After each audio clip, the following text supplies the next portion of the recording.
Bonjour lumineuse Luciole, j'espère que vous allez bien, c'est Lucie et bienvenue dans un nouvel épisode de Patouille Thérapie. Dans cet épisode, je vous invite à faire une petite visite guidée de mon Bugeot pour le mois de janvier. Alors je vous donne juste quelques éléments de contexte, on est le vendredi 16 décembre à 6h12 et je suis un petit peu émotionnée parce que je viens de découvrir les illustrations de Danny Donovan. Si vous ne connaissez pas, je vous mets le lien en barre d'infos.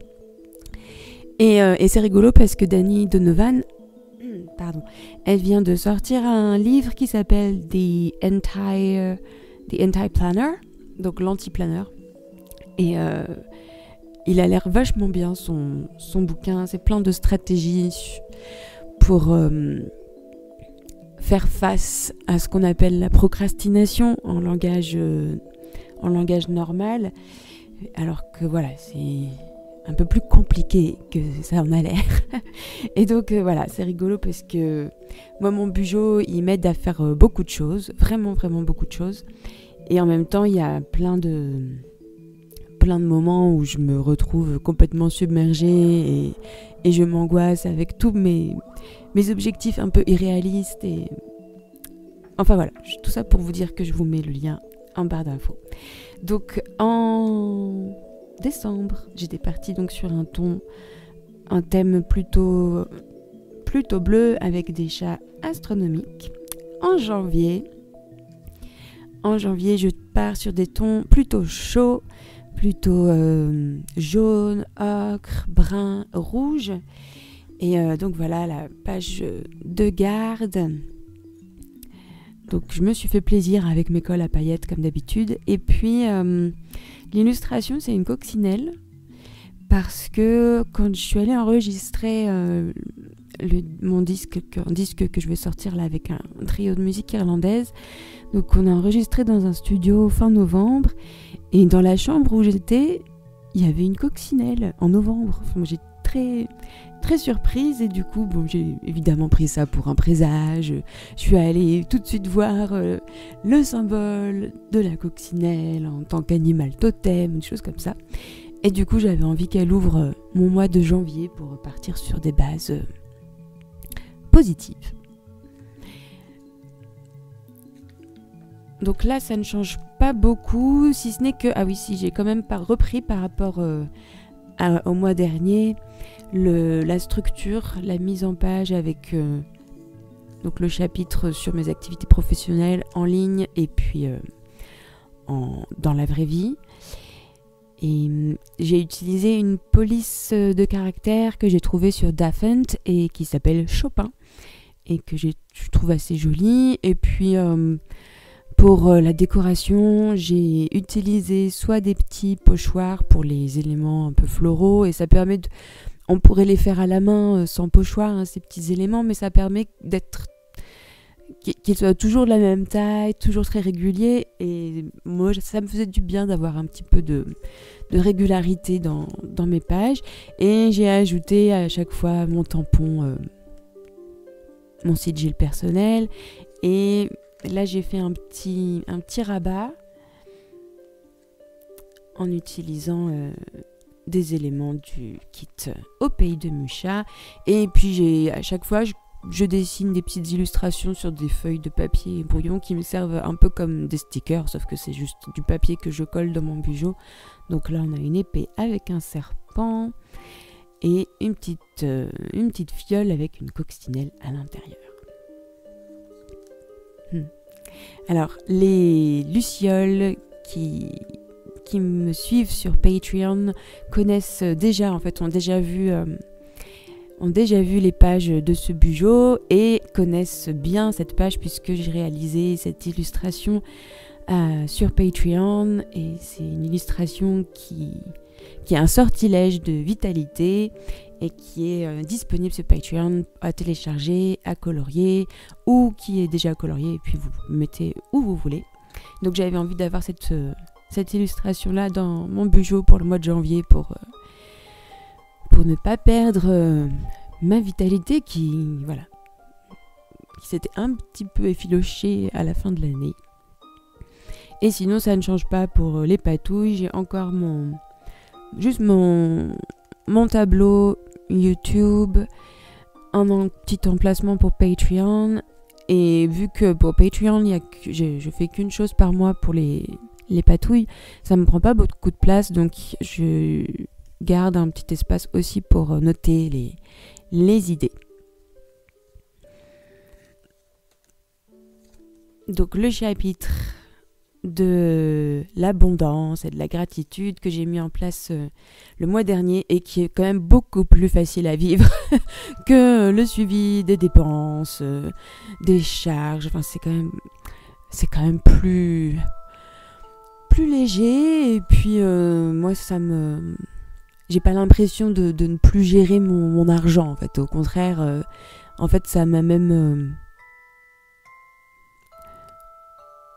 du coup, je peux pas dire objectivement j'ai fait des économies pour l'instant, puisqu'on a mis décembre, j'ai pas encore vraiment fait le point, mais je sais qu'en tout cas, je dépense un peu moins d'argent. Enfin, j'ai l'impression que ça va quand même mieux depuis que j'ai plus cette espèce de suivi des dépenses. Donc, pas de changement particulier pour cette double page avec la ronde des plats et la bibliothèque.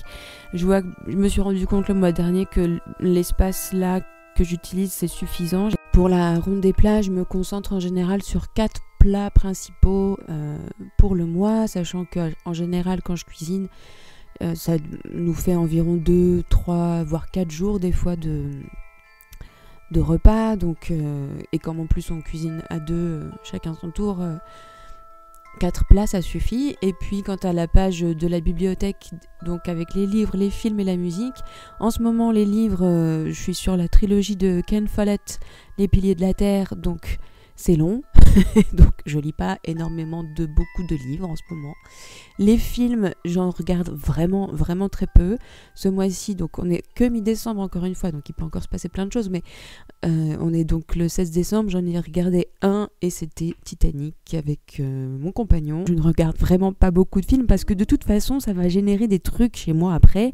Par exemple, même le fait d'avoir re-regardé Titanic, j'ai eu des crises d'angoisse, vraiment, à l'idée de couler sur un bateau ces derniers temps, alors que j'habite à la montagne. Enfin, c'est la raison pour laquelle je ne regarde pas beaucoup de films. Par contre, là, en ce moment, on regarde beaucoup les Malcolm. Et là, on rigole bien. C'est pas trop traumatisant, ça va. Et puis, alors, pour la musique, j'ai essayé de me faire un rituel. Parce que donc, je suis musicienne et pendant très longtemps, je ne pouvais pas me passer de musique à écouter. Donc, j'avais toujours un CD qui tournait en fait dans la chaîne hi-fi.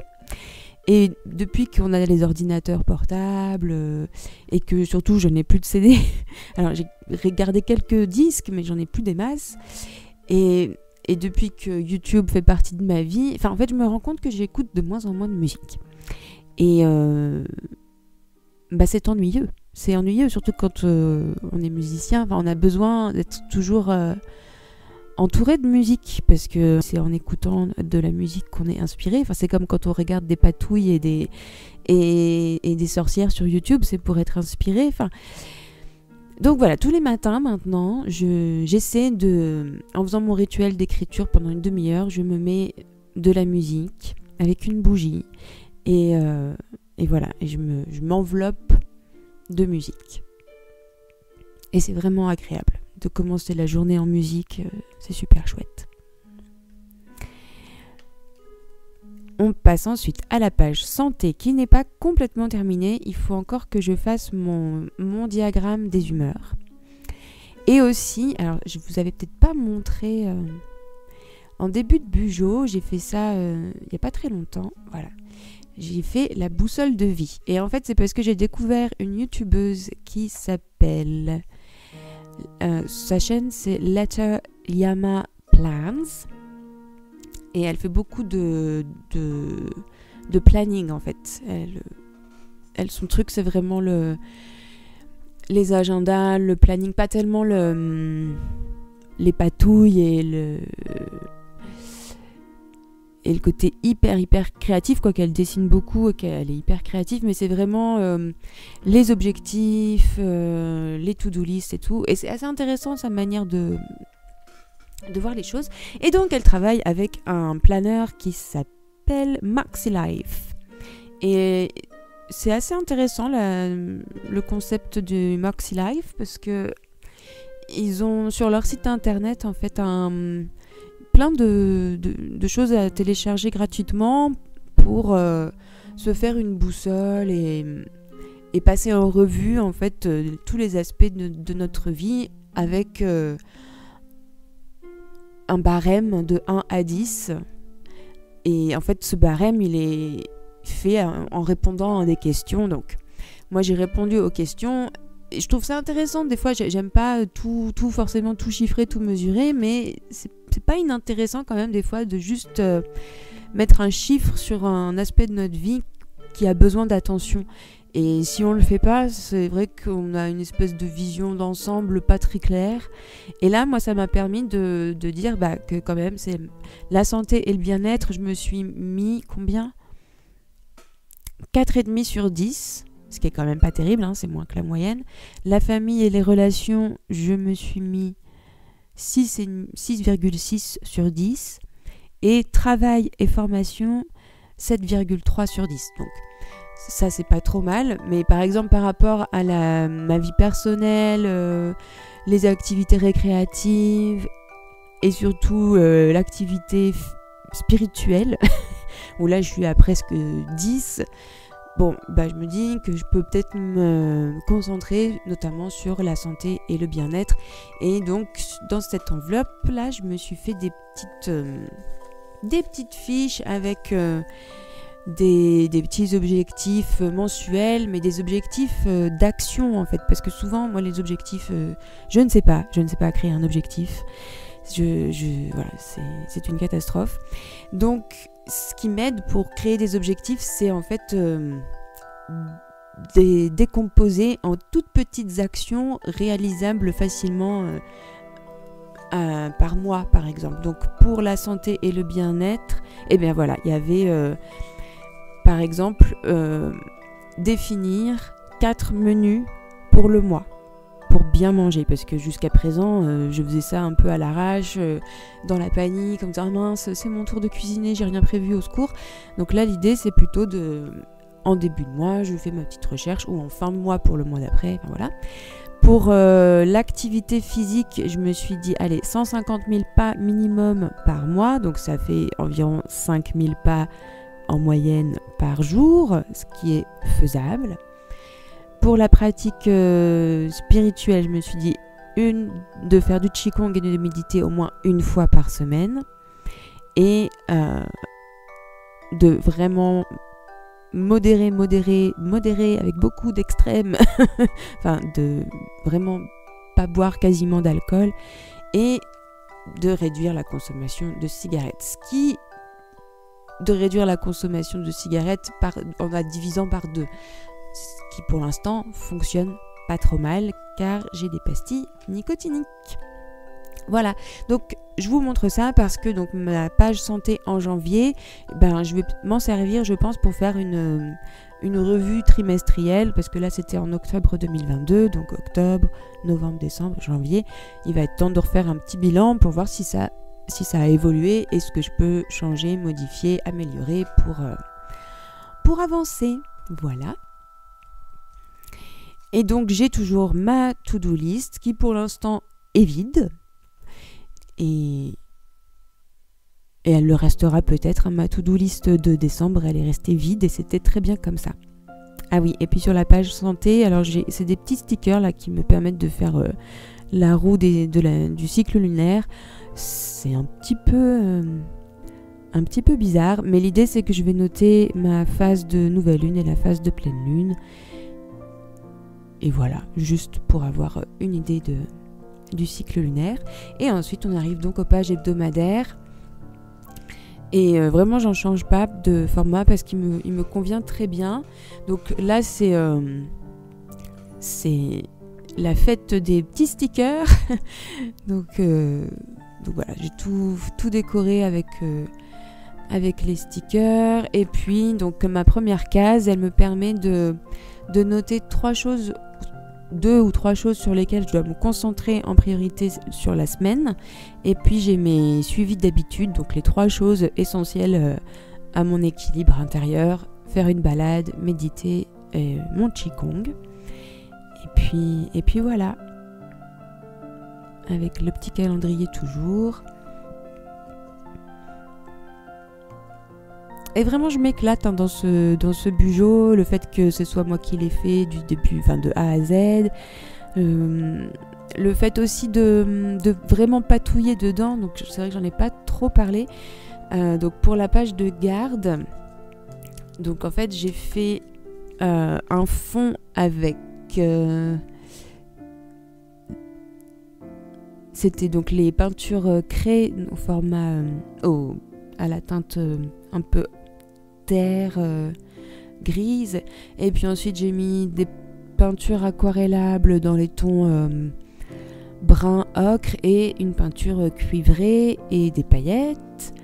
Et puis en fait après pour les pages c'est tout simplement des petites décorations là comme vous avez vu. Donc les petites illustrations en fait c'est des dessins sur une feuille de brouillon et puis que j'ai aquarellé, donc toujours dans ces tons chauds, rouge, jaune, et comme je disais sur Patreon, c'est des tons dont j'ai pas du tout l'habitude et que c'est pas vers ça que je vais intuitivement.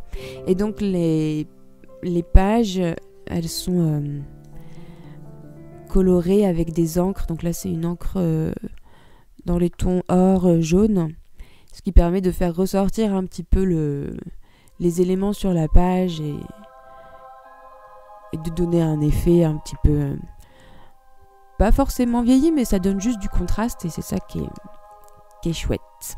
Voilà, et bien je vous fais un petit récap en tournant les pages.